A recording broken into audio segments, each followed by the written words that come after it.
Assalamualaikum warahmatullahi wabarakatuh. Kami dari kelompok 11 ingin mempresentasikan mata kuliah metode khusus PAI 2 dengan judul makalah kita ialah perumusan tujuan pembelajaran khusus atau TPK dalam PAI. Baik, langsung saja pengertian tujuan dan pembelajaran PAI. Menurut bahasa, tujuan adalah arah, maksud atau haluan. Dalam bahasa Arab, tujuan diistilahkan dengan goyat, ahdaf atau maqasid. Sedangkan dalam bahasa Inggris diistilahkan dengan goal, purpose, objective atau aim. Sedangkan menurut istilah, para ahli memberikan pengertian tujuan pembelajaran yang beragam. Menurut Sumiati dan Asra, tujuan pembelajaran atau dikenal juga dengan tujuan instruksional pada dasarnya merupakan rumusan tentang bentuk-bentuk tingkah laku yang akan dimiliki siswa setelah melakukan proses belajar atau setelah mengikuti proses pembelajaran.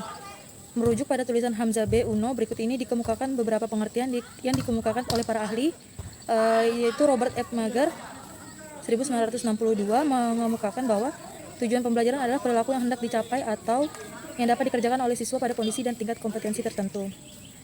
Terus,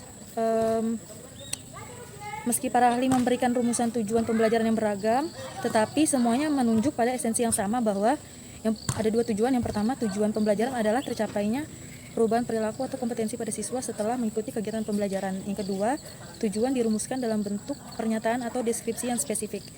Sedangkan tujuan pembelajaran PAI adalah kepribadian muslim, yaitu untuk suatu kepribadian yang seluruh aspeknya dijiwai oleh ajaran Islam. Orang yang berkepribadian muslim disebut dengan mutakin. Karena itu pembelajaran PAI berarti juga pembentukan manusia yang bertakwa. Hal ini sejalan dengan bab 2 pasal 3 Undang-Undang RI nomor 20 tahun 2003 tentang sistem pendidikan nasional yang menyebutkan bahwa pendidikan nasional berfungsi mengembangkan kemampuan dan membentuk watak serta peradaban bangsa yang bermartabat dalam rangka mencerdaskan kehidupan bangsa, bertujuan untuk berkembangnya potensi peserta didik agar menjadi manusia yang beriman dan bertakwa kepada Tuhan Yang Maha Esa, berakhlak mulia, sehat, berilmu, cakap, kreatif, mandiri, dan menjadi warga negara yang demokratis serta bertanggung jawab. Haji M. Arifin menyebutkan bahwa tujuan proses pembelajaran PAI adalah idealitas atau cita-cita yang mengandung nilai-nilai Islam yang hendak dicapai dalam proses kependidikan yang berdasarkan ajaran Islam secara bertahap.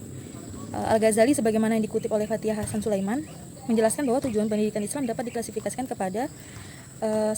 Membentuk insan purna yang akhirnya dapat mendekatkan diri kepada Allah Subhanahu wa taala. Yang kedua, membentuk insan purna yang memperoleh kebahagiaan hidup baik di dunia maupun di akhirat.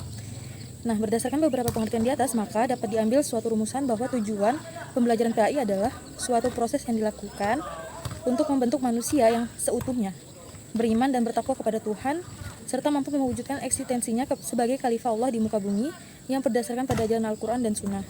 Maka tujuan dalam konteks ini adalah terbentuknya insan kamil setelah proses pembelajaran. Selanjutnya akan dibahas oleh Saudari Betty Pera. Bismillahirrahmanirrahim. Saya Betty Pera. Di sini saya akan melanjutkan pembahasan mengenai teknik dalam perumusan tujuan pembelajaran khusus PAI. Nah, langsung saja kita masuk ke pembahasannya, yang mana dalam merumuskan tujuan pembelajaran khusus PAI ini tidak dapat dilakukan secara sembarangan. Harus dilakukan secara teliti, rinci, dan detail gitu. Dengan membuat sebuah rumusan tujuan pembelajaran, kita harus memerhatikan beberapa kaidah tertulis atau beberapa kriteria dalam memilih tujuan pembelajaran agar pembelajaran itu bisa berjalan dengan baik untuk kita salurkan kepada siswa gitu. Adapun kriteria tersebut adalah preferensi nilai guru, yaitu cara pandang dan keyakinan guru mengenai apa yang penting dan seharusnya diajarkan kepada siswa, serta bagaimana cara guru itu merealisasikannya, bagaimana cara guru itu memberikan ilmu itu kepada peserta didiknya. Kemudian ada analisis taksonomi, yang mana analisis taksonomi ini adalah guru dapat menentukan atau guru harus menentukan atau menitik beratkan bentuk dan jenis pembelajaran yang akan diberikan kepada siswa atau yang akan disalurkan kepada siswa agar pembelajaran itu bisa dikembangkan. Kemudian di sini guru memilih apakah dia ingin melakukan pembelajaran secara kognitif atau secara afektif atau lain sebagainya. Itu tergantung daripada guru tersebut dengan melihat kondisi atau karakter siswa. Karakter siswa ini pembelajaran apa yang cocok digunakan begitu. Apakah pembelajaran kognitif atau afektif begitu, itu tergantung daripada gurunya. Sebagaimana yang telah saya jelaskan tadi, maka dapat diambil kesimpulan bahwa tujuan untuk merumuskan suatu pembelajaran itu harus dirumuskan secara jelas atau secara rinci. Jadi tidak dilakukan secara sembarangan atau secara gamblang tuh kan. Karena tujuan pembelajaran ini khususnya agar membuat para siswa itu memahami apa yang kita sampaikan gitu. Kemudian ada beberapa para ahli, salah satunya para ahli ini menekankan bahwa suatu tujuan rumusan pembelajaran ini dapat tergambarkan konsep dan proses berpikir guru yang bersangkutan dalam menuangkan idenya tentang pembelajaran. Baik, itu tadi bahasan materi dari saya. Selanjutnya saya alihkan kepada pemateri selanjutnya. Terima kasih. Bismillahirrahmanirrahim. Di sini saya akan melanjutkan materi dari saya. Yang C, tujuan perumusan TPK PAI dengan teori ABCD, Audience, Behavior, Condition, Degree. Rumusan tujuan pembelajaran dalam pembelajaran di Indonesia pada satuan pendidikan dapat ditemukan dalam Rencana Pelaksanaan Pembelajaran RPP. Dalam Peraturan Menteri Agama No. 211 tahun 2011 tentang Pedoman Pengembangan Standar Nasional PAI. Tujuan pembelajaran khusus TPK Pendidikan Agama Islam tidak akan terlepas dari tujuan akhir pendidikan Islam yang terletak pada terlaksananya pengabdian penuh kepada Allah, baik pada tingkat perseorangan, kelompok maupun kemanusiaan dalam arti yang seluas-luasnya.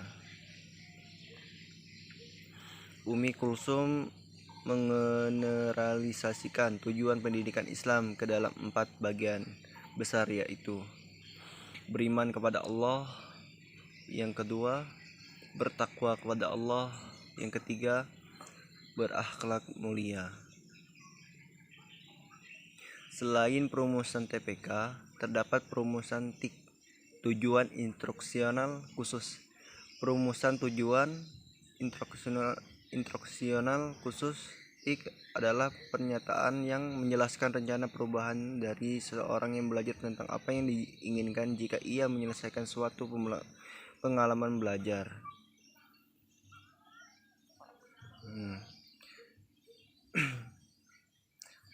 Menurut Krieg dan Gustafsson dalam Hernawan 2005, dalam merumuskan tujuan instruksional khusus hendaknya harus mencakup unsur-unsur komponen yang dikenal dengan singkatan ABCD: Audience, Behavior, Condition, Degree. Berikut ini penjelasan tentang komponen perumusan TIK. Yang pertama, Audience, yang A, yaitu siswa yang belajar untuk mencapai tujuan. Artinya tujuan yang dirancang untuk siswa, bukan guru. Yang kedua, Behavior, B, yaitu kemampuan yang diharapkan dikuasai siswa setelah mengikuti pembelajaran. Komponen ini terdiri atas kerja yang menunjukkan kemampuan yang harus ditampilkan siswa dan materi yang dipelajari siswa. Yang ketiga, Condition, C, yaitu keadaan yang dipersyaratkan ketika siswa diminta menunjukkan atau mendemonstrasikan perilaku atau kemampuan yang diharapkan. Contohnya, diberikan sejumlah data, siswa dapat. Ini berarti bahwa pada saat kita meminta siswa menunjukkan kemampuan tersebut, kita harus menyediakan data atau dengan menggunakan rumus ABC. Siswa dapat ini berarti siswa dianggap sudah menguasai kemampuan tersebut. Yang keempat, Degree, yang D, yaitu tingkat ukuran yang dicapai untuk menentukan keberhasilan atau penguasaan siswa terhadap tingkah laku khusus yang ditetapkan. Tingkat keberhasilan ditunjukkan dengan batas minimal dari penampilan suatu perilaku yang dapat yang dapat dianggap diterima.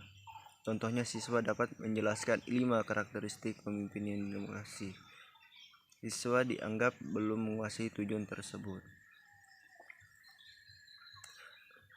Sekian penjelasan dari saya, kurang lebih maaf.